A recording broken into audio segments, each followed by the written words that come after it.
Bom dia, gente. Quem tá aí? Tudo bom? Firme e forte na luta? Hoje, deixa eu fazer uma perguntinha. Vocês, por acaso, veem o link que eu coloquei ali no chat? Agora há pouco? Quem entrou depois? Eu não consegui. Também não apareceu para mim, não. Tá. É o link de avaliação, né, Tabi? Isso, esse mesmo. Eu vou mandar algumas vezes conforme o pessoal for entrando nesse momento. Agora apareceu. Ah, apareceu. Beleza. Ah, o que o Luiz mandou. Aí eu vou mandando durante o curso. Ou eu vou pedir para o Luiz mandar de vez em quando para mim, senão eu vou sair da tela. Eu vou entrar também no outro computador por segurança, só para saber que vocês estão vendo, que hoje eu estou só com esse note aqui para transmitir. Então é isso, bom dia, Tabi, gente. mas eu acho que era convite da reunião, no convite do curso, no invite, tá o link no final. Também é verdade. Eu coloquei ontem lá, mas eu comunico daqui a pouquinho para todo mundo. Então, bom dia, gente. Obrigada por terem comparecido cedo. A gente está com 12 de 30 inscritos. Entendo que alguns talvez não consigam participar ou entrar no horário do mercado, né? Mas já fico feliz, porque teve uma adesão maior do que o curso anterior, que já tinha tido uma adesão boa, tinha aproximadamente 20 inscritos, esse 30. Eu vou dar um recap, né, qual que é o tipo da abordagem que a gente está tendo agora. Então, esse programa do AirDrops, dessa trilha de desenvolvimento, foi planejado pela Débora antes dela sair. E eles adquiriram alguns cursos, em sua maioria do DEMAI, para que a gente pudesse disseminar esse conhecimento específico na agência, principalmente agora, no início, parte de comunicação. Então, a gente já fez o de comunicação assertiva, que também foi muito bom. Agora tem o de comunicação eficaz, também mais focada no finalzinho para o ambiente corporativo. Ele dá um recap da comunicação assertiva que a gente teve na aula anterior. São professores diferentes, são abordagens diferentes. Então, já adianto que essa aula em especial não tem a mesma desenvoltura que a aula anterior. O professor, ele é mais... a aula é mais auditiva, então é mais estilo podcast, tem pouca apresentação, pouca interação. Então, é muito mais conteúdo por áudio, tá? E já vou adiantando para vocês não ficarem naquela expectativa, assim, muito conteúdo, tem que ficar olhando a tela direto. Não, não precisa. Então, é mais por áudio mesmo. Deixa eu mostrar aqui, eu vou compartilhar a tela com vocês aqui. Um momentinho. Deixa eu só liberar para alguém aqui que pediu. Beleza.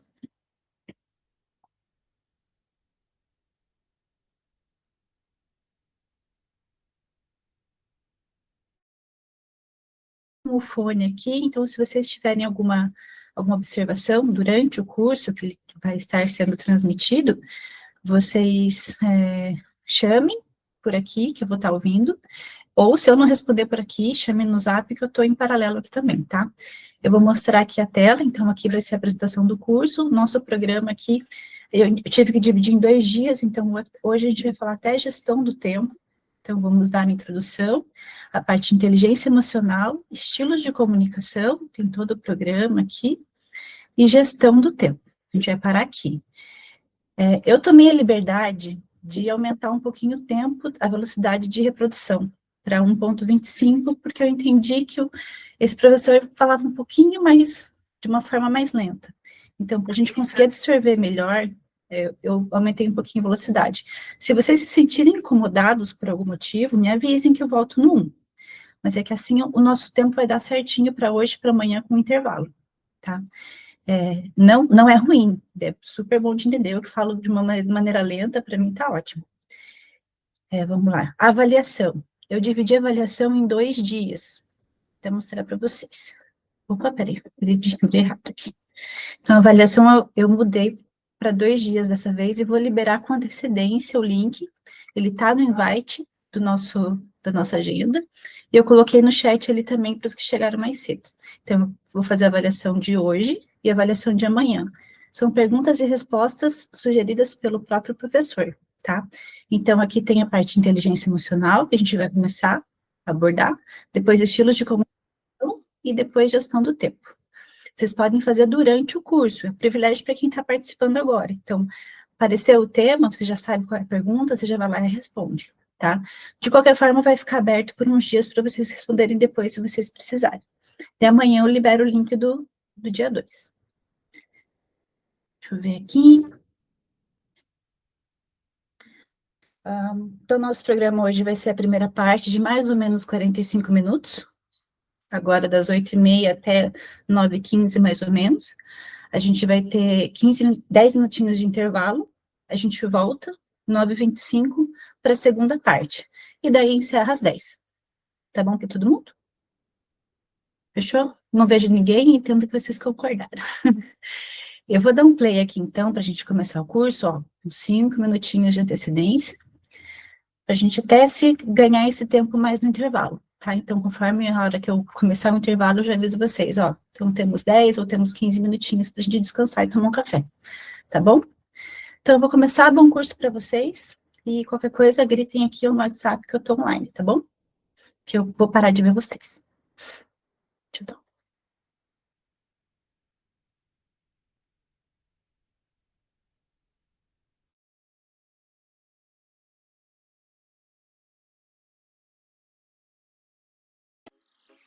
Olá, seja bem-vindo ao nosso curso de Comunicação Eficaz 2.0, agora falando um pouco mais voltado ao ambiente corporativo. Vamos falar aqui um pouco da nossa agenda, do que a gente vai estudar dentro desse curso, o que você pode esperar dele. Nós vamos dar uma breve introdução sobre quais são as nossas intenções, falando um pouco mais sobre o seu instrutor, caso você não me conheça do curso anterior. Vamos falar um pouco também sobre inteligência emocional. Vamos conversar sobre o estilo de comunicação, gestão do tempo, comunicação eficaz, dando uma palhinha, voltando um pouquinho lá no nosso primeiro curso, comunicação positiva e algumas considerações finais.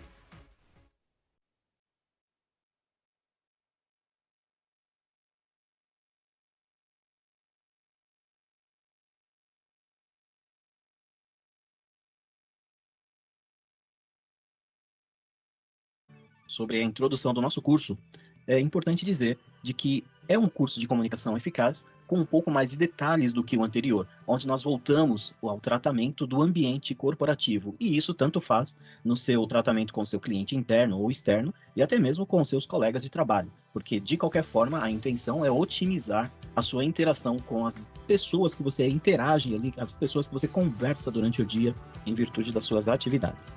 Sobre o seu instrutor, eu sou Aguinaldo Pires, eu atuo como mestre de cerimônias já há mais de 10 anos, sou palestrante e escritor, minha formação principal é na área de redes de computadores, a área de TI, e a minha pós-graduação, a primeira delas, é na governança de TI. O que resultou numa combinação muito louca que me fez perceber o quanto o povo da TI precisa de comunicação. Uma coisa que não acontece normalmente porque a humanização desse povo começa a ficar de lado. Até porque as tarefas do dia a dia faz com que eles comecem a desenvolver uma mente muito automatizada. Então, a intenção normalmente é lidar com problemas de computadores, problemas de redes, problemas da TI, resolver essas coisas, e o tratamento humano um pouco vai ficando de lado. A intenção justamente do curso nasceu aí e se estendeu, óbvio, para outras áreas, até porque a maior parte dos problemas que nós passamos hoje são de origem linguística. Então, é importante termos um bom alinhamento, é importante sabermos o que falamos, né? Todos terem a mesma definição ali na mente, e, por fim, cumprir os prazos com um bom entendimento daquilo que se espera de cada pessoa. Isso, no mínimo. Além disso, que eu acabei de dizer sobre a minha formação, eu sou apaixonado por comunicação verbal e não verbal, e por isso comecei a investir em pessoas, sendo que um dos meus melhores cursos que eu fiz até agora, do qual eu tive a oportunidade de participar, é o MBA em Desenvolvimento de Pessoas. Afinal, se falamos de comunicação, nós precisamos falar de pessoas, não tem como separar uma coisa da outra, e pessoas é a palavra-chave dentro da comunicação. Talvez você já tenha participado do curso anterior, mas se você não participou, eu dou aqui algumas dicas. Lá nós falamos de algumas coisas que deveríamos evitar na nossa vida, né? Como, por exemplo, as fake news. Não podemos sair por aí falando mentiras, né? Isso não é muito bonito para a nossa imagem. Nós não podemos também divulgar informações sem fonte definida. Aquela coisa do, eu ouvi falar, falaram, né? Isso não importa. Se não tem fonte definida, não tem credibilidade. Se não tem credibilidade, é melhor não passar para frente, porque ela pode acabar com a sua. Comentários negativos, porque tem gente que não se contenta em falar. Ela precisa dar a opinião dela, e de acordo com as suas crenças e tudo o que ela passou até aquele momento, pode ser que ela tenha o hábito de se comunicar de maneira negativa, dificultando um pouquinho a vida das pessoas e a própria vida. As posturas inadequadas, que acabam sendo não só a maneira como nós andamos, sentamos, mas também a maneira como nós nos apresentamos diante das pessoas. Isso é muito importante, porque uma pessoa de ombros caídos normalmente reflete uma coisa muito diferente de quem está com a postura ereta. E daí vai. Falar sem ter certeza das coisas pode acabar também com a sua credibilidade ou a possibilidade de você criar algum tipo de bom histórico. Não é bom você falar daquilo que você não sabe. Então, escolhemos falar de coisas que nós realmente sabemos, temos certeza. Repassar fofocas é algo muito feio. Antigamente, e muito antigamente, a gente falava que fofoca era coisa de mulher, mas hoje isso é tão generalizado que homens estão talvez fazendo muito mais fofoca do que mulheres. E isolar-se não é uma coisa muito boa, né? Se nós começamos a nos isolar, nós perdemos uma parte do nosso desenvolvimento. Nós precisamos nos relacionar. Nós precisamos das outras pessoas para poder crescer, amadurecer, aprender a lidar com situações e momentos. Então é importante não se isolar. E por fim, a autopiedade, que é aquele cara que fica se lamentando para sempre das coisas que já passaram, né? Então, se você cometeu um erro, alguma coisa, vá lá, assuma seu erro, corrija e toque o barco. Na maioria das vezes, essas pessoas ficam presas na pedra da culpa, de uma culpa que só está na cabeça delas. E, na verdade, não tem mais ninguém culpando elas, apenas a sua própria mente. Uma consciência um pouco desfocada, digamos assim.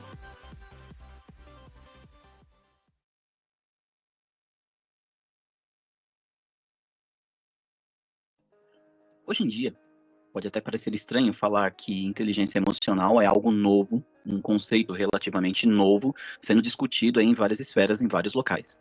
Até porque, quando esse termo apareceu, ele estava conectado à área da psicologia, muito mais conectado à área da psicologia do que qualquer outra coisa. E desde sempre, até onde me conheço, e graças a Deus isso está mudando com o passar do tempo, a psicologia está sendo vista com outros olhares. E eu aqui já defendo de que, na minha opinião, todo mundo deveria fazer terapia. Aliás, psicólogo é uma das coisas que hoje não dá mais para viver sem, né? Face a tantas coisas pelas quais o mundo já passou e está passando. De qualquer forma, o termo inteligência emocional passou a ser observado com outros olhares, né? A partir do momento em que ele começou a ser dito em outras esferas, em outros cursos, em outras localidades, enfim, em diversos ambientes diferentes da psicologia em si, em que não se falava exclusivamente de psicologia. E do que se trata a inteligência emocional? É justamente uma capacidade, é uma das várias inteligências que nós deveríamos desenvolver ao longo da vida, né? Mas nesse caso é a capacidade ou habilidade que nós temos de identificar e gerenciar a forma como nós vamos agir com as nossas emoções e até mesmo em relação às emoções dos outros, né? Até porque isso vai gerar alguns sentimentos e os sentimentos vão gerar algumas outras coisas como pensamentos e no final de tudo uma determinada atitude. Foi mais ou menos aí em meados de 1990 que o nome inteligência emocional começou a sobressair.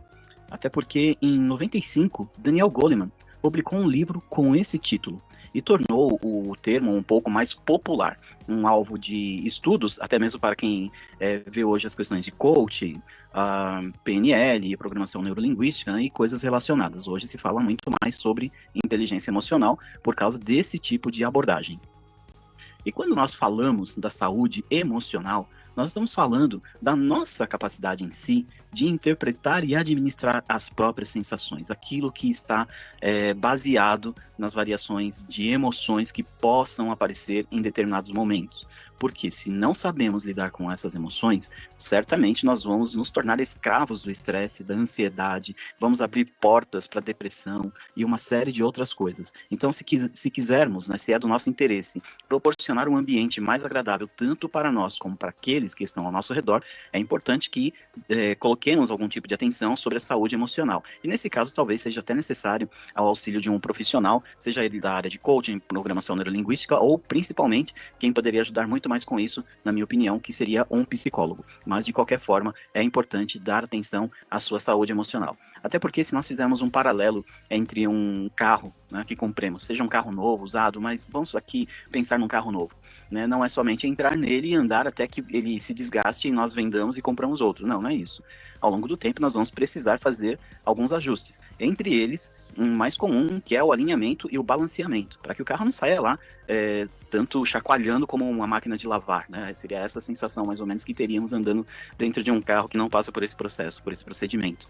Mas a saúde emocional é da mesma forma. Nós precisamos alinhar e balancear para que possamos seguir uma linha reta, uma linha comum, adequada não somente para nós e os nossos objetivos de vida, como também para as pessoas que estão ligadas a nós de alguma maneira.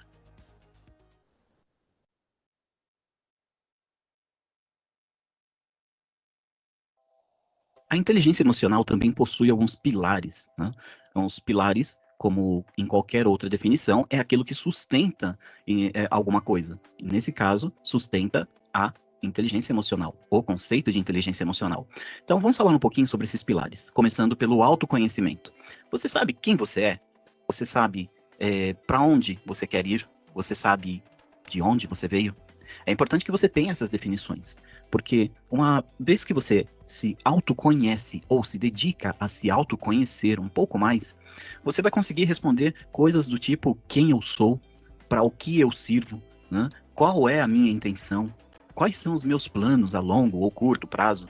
Você consegue responder uma série de outras perguntas a partir do momento que você sabe quem você é. Se você sabe quem você é, automaticamente você vai conseguir saber aonde você está. E se você sabe onde você está, fica fácil de mapear, de colocar ali a rota para onde você quer chegar. Porque se você não sabe aonde você está, mas tem ideia de onde você quer chegar, você não faz a menor ideia de qual será o esforço para que isso aconteça. Então é importante que você se conheça, se dedique ao autoconhecimento. Sobre empatia, eu poderia falar que, de maneira muito simples, que é a nossa capacidade de se colocar no lugar dos outros. Mas empatia é um pouco mais do que isso. É você não só se colocar no lugar do outro, é você tentar sentir aquilo que o outro sentiria mediante as coisas que você está fazendo.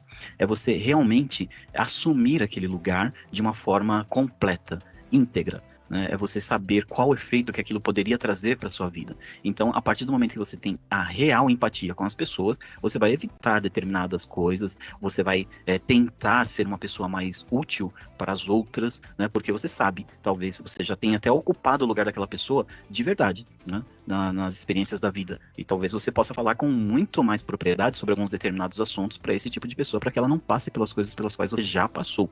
Mas a empatia é justamente isso. Não somente você se colocar no lugar do outro, mas reconhecer que todos possuem emoções, precisam aprender a lidar com elas e estar disposto a ajudar nesse sentido e até mesmo relevar algumas coisas. Afinal, a gente tem a tendência de ser reativo, né, nas coisas, e como o nosso vocabulário não é lá tão agradável, nós conseguimos derrubar as pessoas com poucas palavras.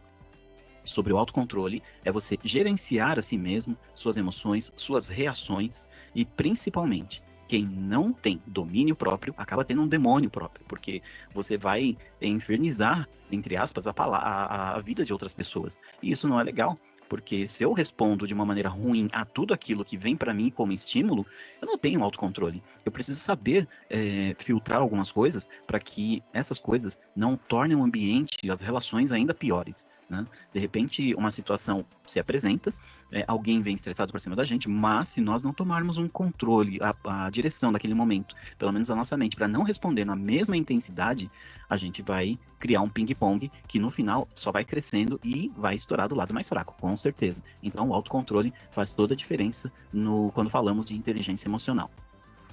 A automotivação é você se manter motivado acima de qualquer coisa.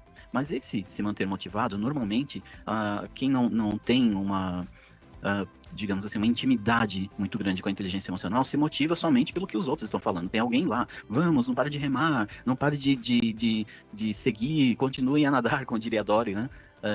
Mas, enfim, essa motivação, ela tem que partir de nós, tá? Pode ser que nós necessitemos de outros para nos motivar. Ok, não tem problema. Mas quando não tiver outro, devemos ser capazes de nos automotivar.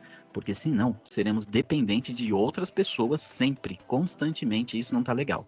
Nós precisamos ter não somente um autocontrole, uma empatia, um autoconhecimento, mas eu preciso saber que eu tenho que me motivar. Eu preciso ir adiante. O que me motiva a levantar, acordar cedo? O que me motiva a sair de casa para trabalhar? O que me motiva, por exemplo, a estar gravando isso para vocês? O que me motiva a falar para pessoas? Então, eu tenho que ter isso claro na minha mente. Eu preciso me automotivar. Não posso mais fazer as coisas como se eu não tivesse um objetivo maior para tudo isso.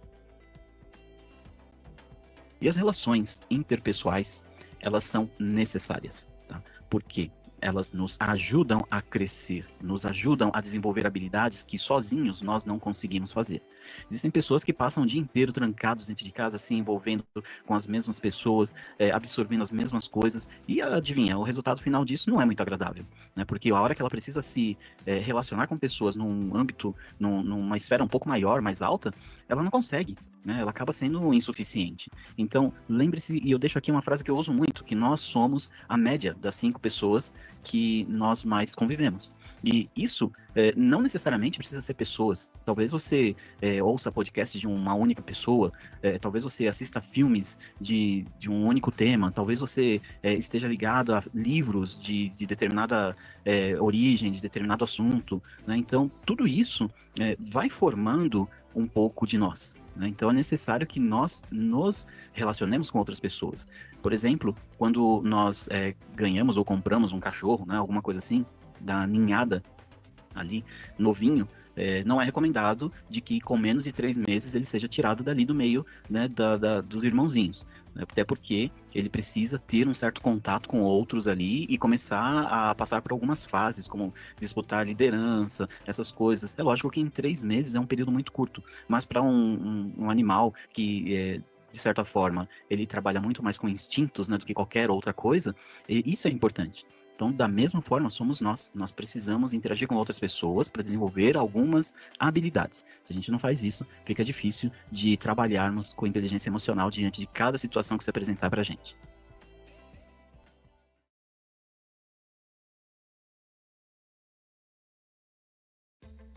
Você já parou para pensar quantas oportunidades na vida você já perdeu somente por ter medo de enfrentar, de ir lá e agarrar aquela oportunidade?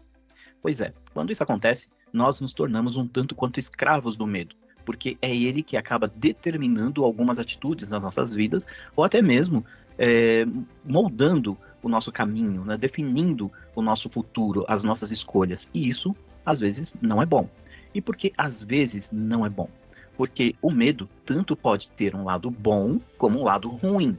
Quando nós falamos do lado ruim do medo, que todos já conhecem, nós estamos falando de não fazer as coisas por medo de que dê errado, por medo do que nós vamos encontrar, por medo do desconhecido, por medo das consequências, entre outras, uma série de coisas. Mas quando nós falamos do lado bom do medo, nós estamos falando de proteção, de contra coisas, aliás, situações que possam trazer algum tipo de risco para a nossa vida. E isso vai contribuir, é claro, com o nosso instinto de sobrevivência, que é do ser humano. Não tem jeito, isso daí sempre haverá. Então, para esse medo, nós vamos dizer que ele é racional, porque você está agindo de uma maneira racional. Você pensou ali, por exemplo, quando você tem medo de barata, talvez seja um medo irracional, porque se nós pararmos para pensar, nós somos muito maiores fisicamente do que elas. Nós poderíamos tomar qualquer atitude, desde um inseticida até uma chinelada, mas tem pessoas que travam diante de uma barata. E esse medo é irracional, porque a pior coisa que pode acontecer em relação a uma barata, para quem tem medo ou não, né, se ela pousar em você, se ela chegar a subir em você, é tão somente talvez o incômodo, o nojo ou alguma coisa nesse sentido, mas ela não vai fazer nada além disso. Ela, por exemplo, não vai te arrancar um pedaço, ela não vai te criar uma doença incurável, ela não vai fazer nada nesse sentido. Muito pelo contrário, ela está ali talvez tentando sobreviver também. Isso seja um medo irracional. Agora, o medo racional é quando, por exemplo, nós chegamos num parapeito de um prédio, né, de um lugar muito alto, e olhamos para baixo, temos aquela impressão de que vamos cair, que é melhor a gente se afastar um pouquinho, não facilitar tanto, não brincar ali de uma maneira irresponsável. Esse é um medo racional, porque ele nos preserva de qualquer mal que poderia vir. E já que estamos falando do medo em si, das perdas que tivemos ou poderíamos ter em relação a isso, nós devemos falar também que isso, o medo em si, quando ele é irracional, ele traz alguns prejuízos. Porque os sonhos, os nossos planos, eles vão ser trocados por insegurança. E isso vai gerar uma infelicidade, de certa forma uma frustração, porque nós não saímos daquele patamar, nós não fomos adiante justamente por medo de arriscar, por medo de ir lá e tentar colocar a mão na massa. Talvez, por exemplo, a abertura de um novo negócio ou algo nesse sentido, para quem nunca fez, tem medo de fazer, mesmo sabendo que todas as condições podem ser favoráveis, e acaba não fazendo. Prefere continuar na zona de conforto, ao invés de se migrar para a zona de confronto, né? Então, é necessário de que tenhamos atenção nos sinais que o medo pode demonstrar ali na nossa vida, para saber se ele é racional ou não. Por exemplo, se nós temos desejo de fugir das coisas, né? Ah, tá ruim aqui, eu vou para lá. Se nós queremos nos isolar, eu não quero falar com ninguém hoje. Se nós temos apatia, tá tudo aí, deixa aí do jeito que tá, para mim tanto faz como fez. E abandono das novas oportunidades, nós estamos falando de um medo irracional. E esse medo é o mesmo medo que vai te travar, seja na vida profissional, na vida emocional, onde você estiver. Você nunca vai conseguir deslanchar enquanto for escravo deste tipo de medo.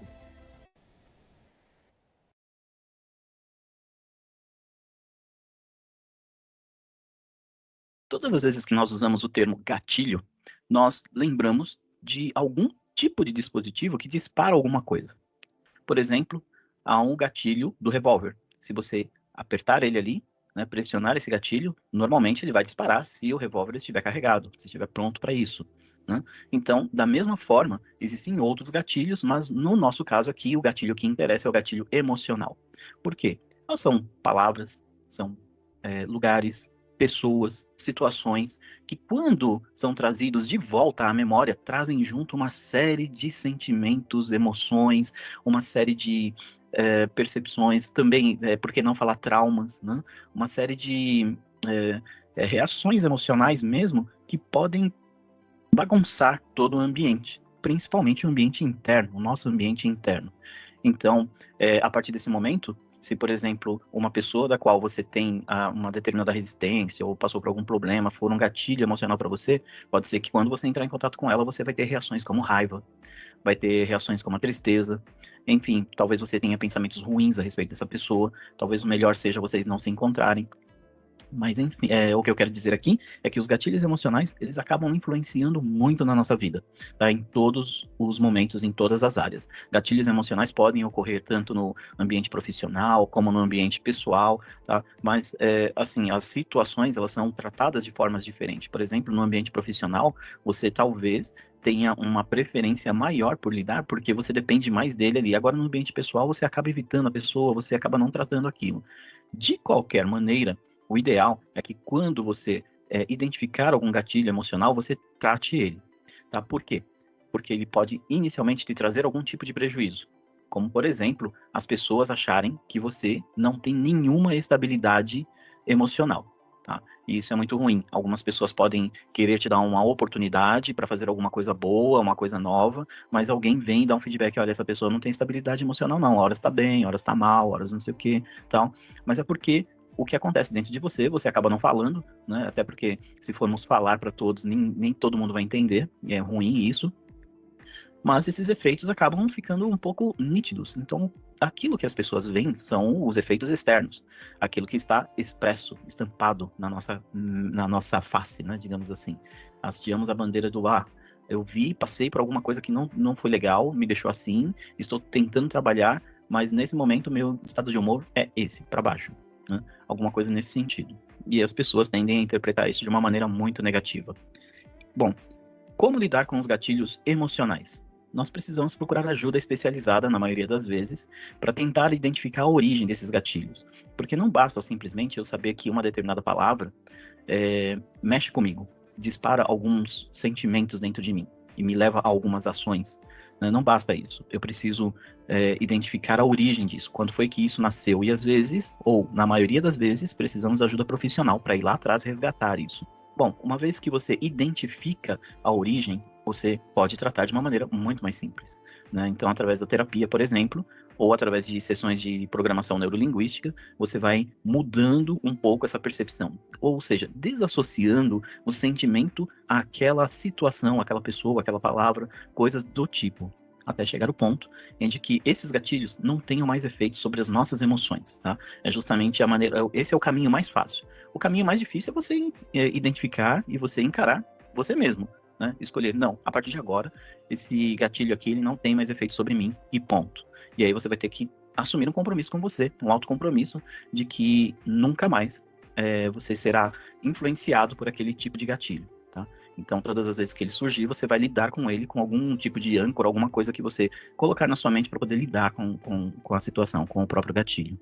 Então, mantenha o foco, né? Tente não desviar a sua atenção do que está sendo bom para você, né? Do que está, como que eu posso dizer, te elevando. Porque quando você tira esse foco, automaticamente você se torna vulnerável aos gatilhos, né? Então, escolha realmente permanecer forte, firme em um determinado caminho, num determinado pensamento, numa determinada direção positiva, porque aí os gatilhos com certeza vão, podem aparecer, claro, né? Mas é bem uma quantidade bem menor. Então, encha a sua mente com coisas boas, construa boas lembranças, faça boas atividades, boas amizades, né, principalmente, e fique acima de tudo isso. Porque se é emocional, o nosso emocional deve ser blindado. E ele só é blindado se a gente alimentar com coisas boas.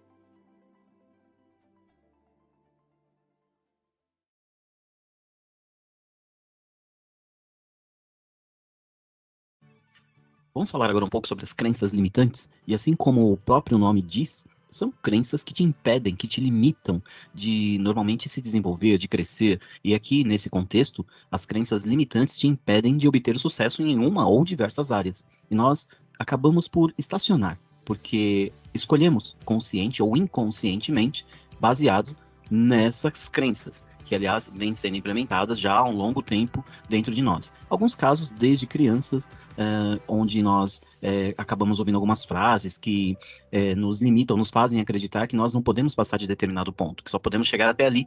Mas em outros casos, até mesmo na idade adulta, onde nós começamos a enfrentar situações e, frente talvez à nossa capacidade de resolução, acabamos nos curvando diante das dificuldades e acreditando de que nós jamais seremos capazes de passar por determinadas situações, de superá-las, né? Então, como o próprio nome diz, crença limitante vai te impedir de chegar a algum lugar, porque ela te limita, né, no sentido de ter a capacidade de se desenvolver. E qual que é o problema disso?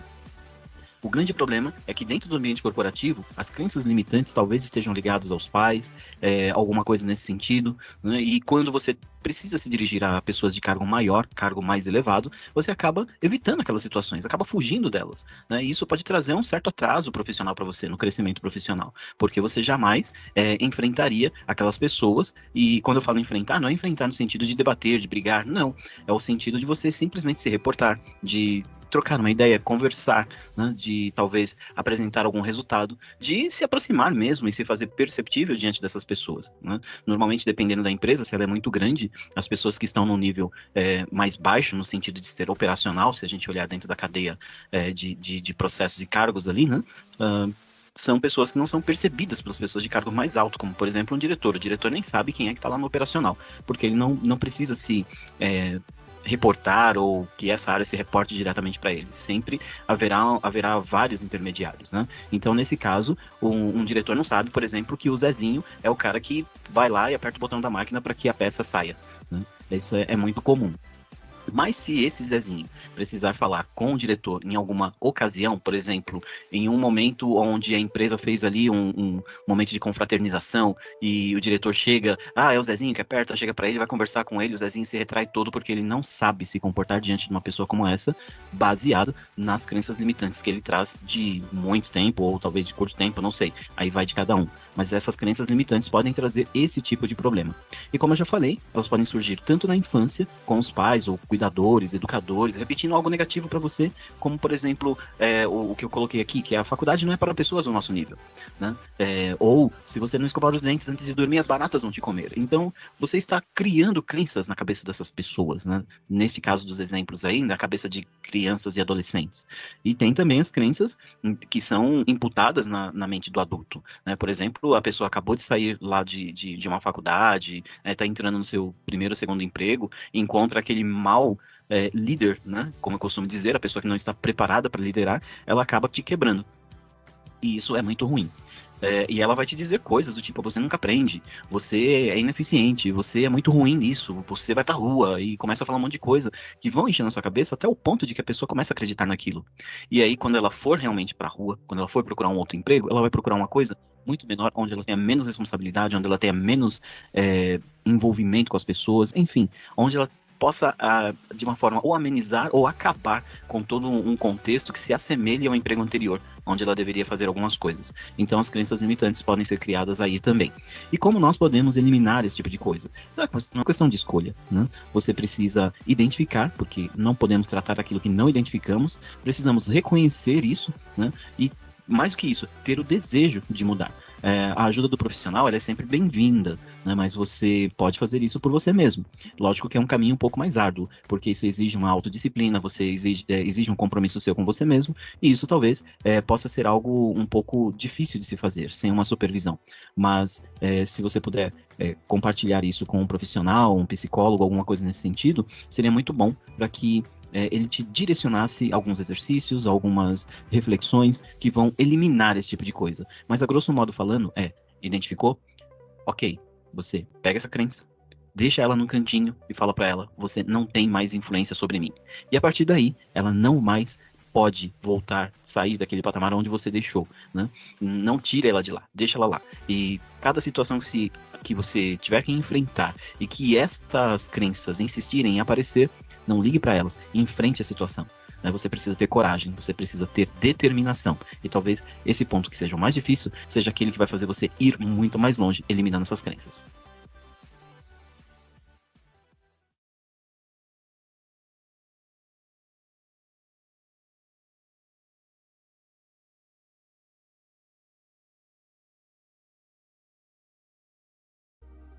A inteligência emocional, ela é baseada em alguns pilares, e isso nós já vimos. Mas quando nós trazemos esses pilares, essa estrutura para dentro das relações comerciais, nós temos uma maneira um pouco diferente de aplicação, porque nós seremos um pouco mais específicos. Por exemplo, vamos lá no autoconhecimento. Quando nós nos conhecemos e sabemos quem nós somos, nós também sabemos o nosso valor, nós sabemos as nossas capacidades, sabemos de onde viemos, sabemos para onde queremos ir e não nos abalamos com qualquer coisa.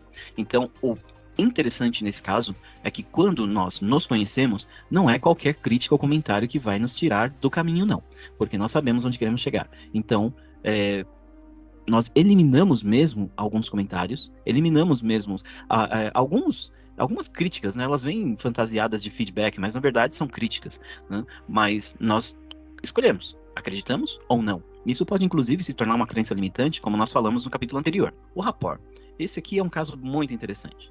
Dentro da PNL, a programação neurolinguística, nós falamos do rapport no sentido de você se assemelhar à pessoa com a qual você está se comunicando. Então, nesse caso, nós tentamos nos aproximar dela no sentido de espelhá-la com palavras, com tom de voz, a altura do que você está falando, até mesmo com a postura, até mesmo com alguns gestos, né? E isso daí dentro do rapport vai fazer com que o cérebro, o lado inconsciente do cérebro, comece a se identificar com a outra pessoa. É como se você estivesse diante de um espelho. E a partir desse momento, você começa a se abrir. A pessoa começa a se abrir com você. Talvez você já tenha passado por uma situação onde você encontra uma pessoa pela primeira vez e diz, uau, que pessoa agradável, tal, e começa a conversar com ela, e daqui a pouco estão falando de coisas que você não falaria normalmente com outra pessoa. É justamente por causa do rapport, na maioria das vezes, aliás, né? Mas é justamente porque nos identificamos com aquela pessoa. Lógico que se identificar existem várias formas. Essa é uma forma rápida, né, de entrar ali na mesma sintonia da pessoa e você começar a conversar com ela. Então, quando nós fazemos o rapport com o nosso cliente, nós entramos na mesma sintonia com ele. Nós criamos um vínculo emocional com ele. E isso é inconsciente, mas é totalmente eficaz, né? Porque a partir dali você vai poder fazer o que você deveria fazer de melhor, que é ouvir a necessidade dele, escutar o que ele precisa e daí por diante criar um ótimo relacionamento comercial principalmente. Mas isso também pode se aplicar aos amigos, às pessoas, né, aos colegas de trabalho que estão ali sentados ao seu lado. Se você está na mesma sintonia que eles, certamente o ambiente vai ser muito melhor, vai ser um lugar maravilhoso para se trabalhar e principalmente haverá colaboração mútua, né? E como que eu vou fazer um rapport com meus colegas, né? Lógico, eu tenho que observar primeiro para ver como é o comportamento deles, principalmente. Então, se são pessoas que falam baixo, eu não vou chegar falando alto. Se são pessoas reservadas, que estão ali no seu cantinho, que guardam as suas coisas, eu não vou espalhar as minhas para fazer o contrário. É justamente isso, você se aproximar da pessoa, né, não por interesse, óbvio, há casos e casos, né? Então, para tudo que a gente fala, há pessoas que usam de uma maneira, infelizmente, mas Neste caso, seria você se aproximar o máximo possível dos costumes e do comportamento daquela pessoa. Perguntar. As perguntas normalmente definem o sentido da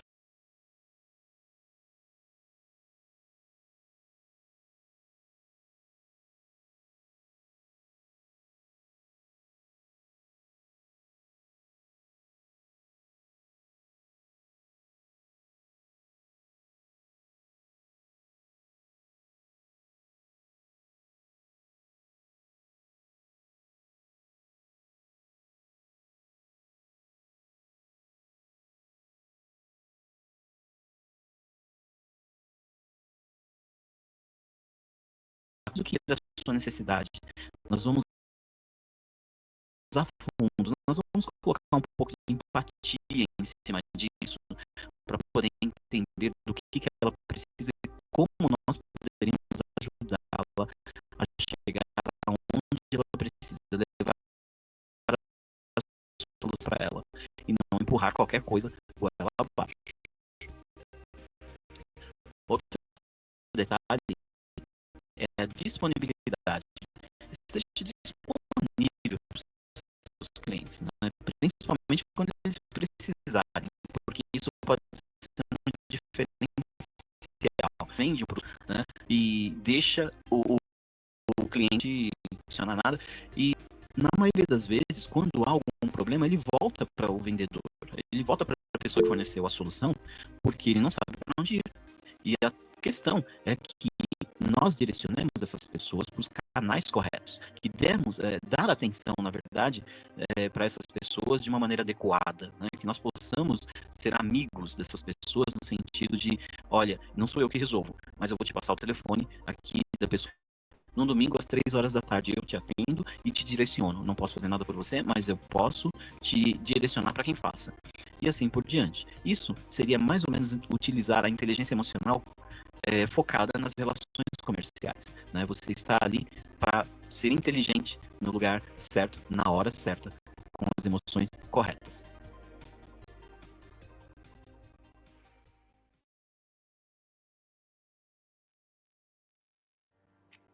Vamos falar então agora um pouco sobre autoconhecimento pessoal e profissional. Eu começo perguntando: quem é você? A primeira coisa que nós temos que fazer dentro desse conjunto é saber quem somos nós. Porque a partir do momento em que nós sabemos quem somos, nós também sabemos quais são as nossas preferências, nós sabemos quais são os nossos valores e, é lógico, nós sabemos o que nos deixa motivados. Então, fica muito mais fácil de você fazer qualquer coisa na sua vida quando você sabe quem você é. A maior parte da vida nós passamos sem saber responder essa pergunta.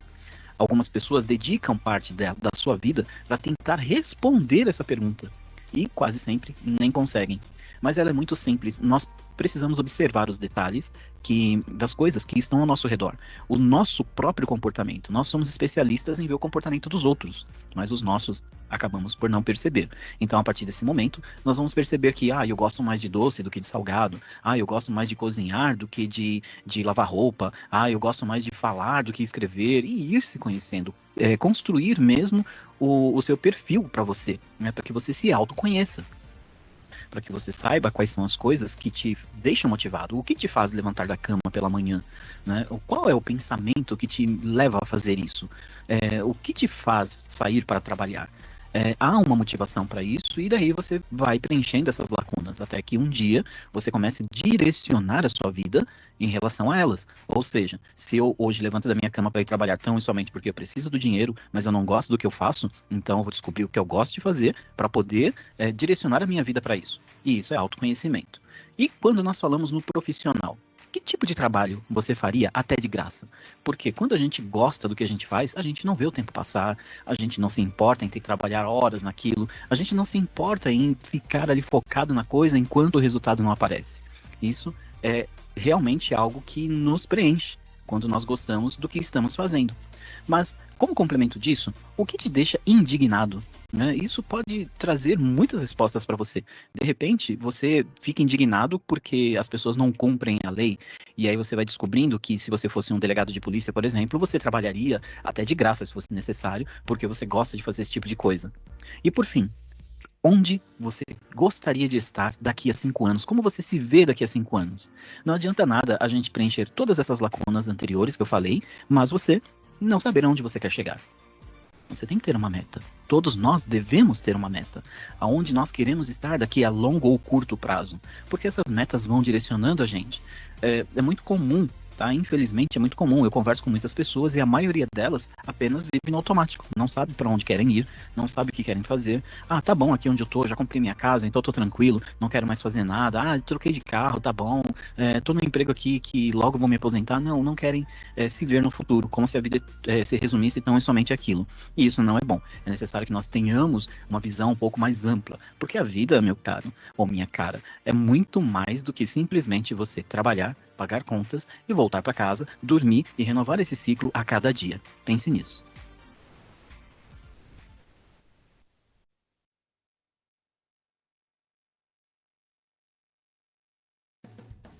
Eu fiz uso de uma frase de um cara que eu considero um filósofo, um dos maiores filósofos dos últimos tempos, né? Mas é claro que isso é uma brincadeira, que é o Homer Simpson. A culpa é minha e eu a coloco em quem eu quiser. Homer Simpson, um personagem de desenho e animado que foi criado praticamente como crítica em relação à família americana, típica família americana. Mas a frase me serve muito, porque ela acontece constantemente, principalmente no meio corporativo. E por quê? Normalmente a pessoa, ela comete um erro, mas ela não assume aquele erro. Ela prefere transferir aquele erro para outra pessoa, e isso não é uma boa prática. Agora, por que ela pode fazer isso? Porque talvez uma necessidade de autopreservação. Para algumas pessoas, assumir a culpa de qualquer coisa é uma vergonha gigantesca. É como se ela estivesse assinando uma declaração ali de incompetência, de que ela não é capaz de fazer as coisas corretas, e isso não é verdade. Até porque assumir culpas exige uma coragem fantástica, e nada mais significa do que eu errei, eu reconheço e estou disposto a acertar da próxima vez. Então, essas pessoas precisam tirar essa necessidade de autopreservação e partir para cima mesmo, para que queiram se desenvolver em relação a isso, frente às dificuldades, aos erros, enfim, ao que for necessário. Agora, quando nós deixamos de assumir as culpas por erros que nós cometemos, nós estamos fazendo exatamente o contrário. Eu declarei que eu não estou disposto a aprender com aquilo ou com qualquer outra coisa. Eu não estou disposto a ser melhor. Eu não estou disposto a receber um feedback que possa me ajudar a crescer, que possa me ajudar a amadurecer. Então, eu estou fugindo de uma realidade. E isso não é bom, né? É terrível isso. Porque justamente todo esse conjunto, um feedback, a própria declaração de disposição em querer melhorar, em ir para um patamar maior, melhor, mais maduro em relação a algumas coisas, é que vai nos fortalecer, que vai trazer credibilidade para a gente, que vai mostrar que nós somos profissionais, pessoas, né, até mesmo aplicando isso para a vida, que querem ser melhores. Né? Não há vergonha nenhuma nisso. Eu volto aqui a dizer o que eu disse antes. Para que você assuma a culpa, é necessário que você tenha muita coragem. E entenda que em determinados momentos você assumir a sua culpa é exatamente assim que você será visto. E se não for dessa forma, não se importe com o que disserem. Se as pessoas vierem te falar, te criticar sobre os seus erros, sobre aquilo que você está tentando corrigir para aprender a ser melhor, deixe para lá. Porque se elas não estão dispostas a ajudar, você está disposto a seguir numa direção de crescimento. E quais os possíveis efeitos que não assumir a culpa pode causar? Eu considero que um dos mais graves é de que você possa difamar pessoas que talvez nem saibam do que se trata. Você transferiu a culpa, você foi lá, falou para alguém, talvez o chefe dela, né, talvez algum tipo de superior, não sei, né, que a pessoa errou e não foi você, ou que você errou por causa da pessoa. Então, isso dá origem a uma determinada... Eu ia usar um termo bonitinho, mas vamos falar o real, a realidade. Isso dá origem à fofoca. E a fofoca nunca acaba de boa maneira. Então as pessoas podem ser difamadas por causa de uma coisa que você não assumiu. Então é necessário que você assuma antes de transferir, aliás, antes de pensar em transferir a culpa para outra pessoa. E quando a verdade vem à tona, a credibilidade de quem transferiu essa culpa começa a se desfazer. Ninguém mais acredita nela. A credibilidade é algo muito fantástico, principalmente dentro do ambiente corporativo. Não tem como você atingir patamares maiores, ser promovido, conseguir melhores clientes se você não tiver credibilidade no mercado, dentro da empresa, até mesmo no seu meio ali, no seu networking. Mas é necessário que você assuma as culpas sem pestanejar. Imagine, o que é mais pesado? Você ser desmascarado, e aí passar pela vergonha de que você transferiu uma culpa de algo que não era da outra pessoa, ou você chegar e assumir o seu erro, passar ali por um instante de correção, de feedback e partir para a próxima. Porque pela maioria das vezes que eu vejo as pessoas que se culpam, que ficam mal porque erraram depois de receber um feedback, alguma coisa assim, não está sendo culpado por quem poderia julgar, está sendo culpado por elas mesmas. Ninguém mais está falando sobre o assunto, mas elas continuam remoendo aquela coisa. Então, antes de transferir a culpa, saiba que isso é um ato de covardia, mas é exatamente o contrário, um ato de coragem que poucos têm a assumir a sua própria culpa e, é claro, crescer com isso.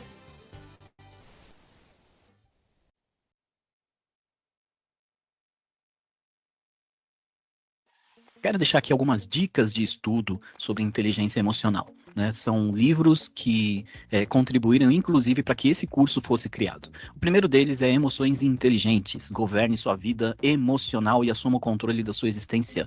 O autor é Tiago Brunet, é um dos livros mais vendidos dele. O segundo seria Gestão da Emoção, autor Augusto Cury, e eu recomendo fortemente esse livro, que também me ajudou muito, não só na criação de cursos e escrever livros, mas também para a própria vida. E o terceiro é Inteligência Emocional, do autor Daniel Goleman.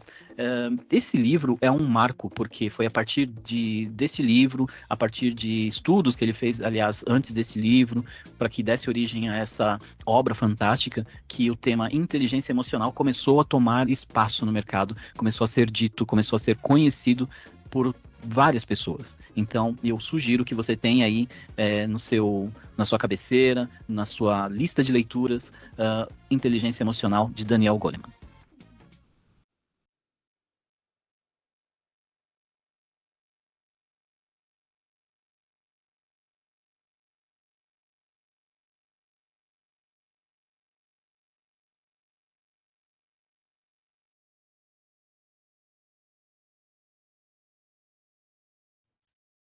Oi, pessoal, todo mundo acordado?